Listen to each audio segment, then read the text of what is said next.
Hi guys, Mr. Santos here. Today we're going to learn how to create a decorative piece for your home. Something you can customize and even turn into a personal project or small business opportunity. Let's get started. First, log into Onshape using your username and password. You'll see this main screen. Before we continue, don't forget to subscribe to the channel if you're not subscribed yet. We post 1 to 3 videos every week and you won't want to miss the new projects we share. Also, leave a like if you enjoy the video. If you have suggestions or ideas, leave a comment. I use your feedback to improve the quality of these videos and make them better for you. Alright, let's go. Click the Create Document button. Give your project a name. In this case, I'll call it Home Decoration, then click Create.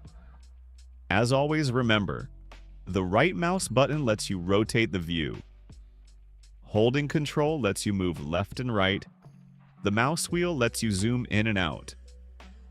We'll be working on the top plane, so hide the other 2 planes. Right, click the top plane and choose View Normal 2. Zoom in to improve your workspace. For this project, the first step is defining the work area. I like to do this first so I don't exceed the size or make scaling mistakes later. Click Sketch and select the top plane. Choose Center Point Rectangle and enable Construction Line.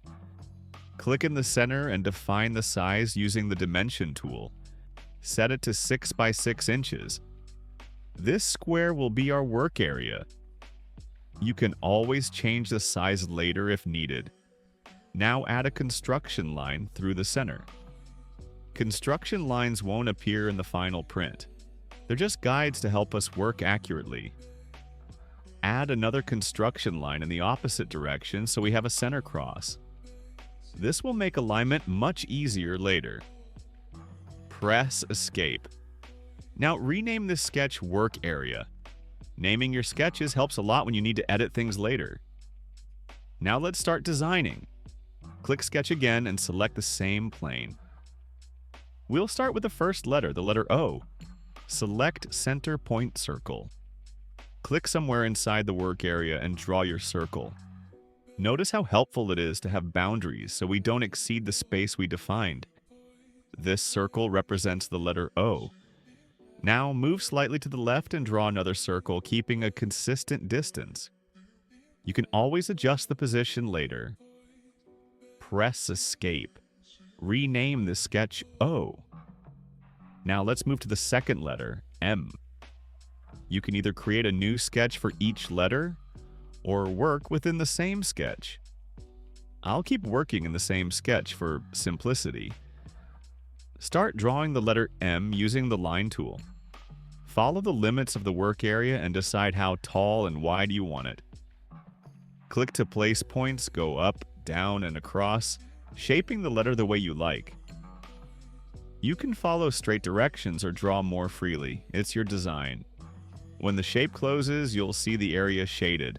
That means it's ready for extrusion. Now let's draw the next letter, E.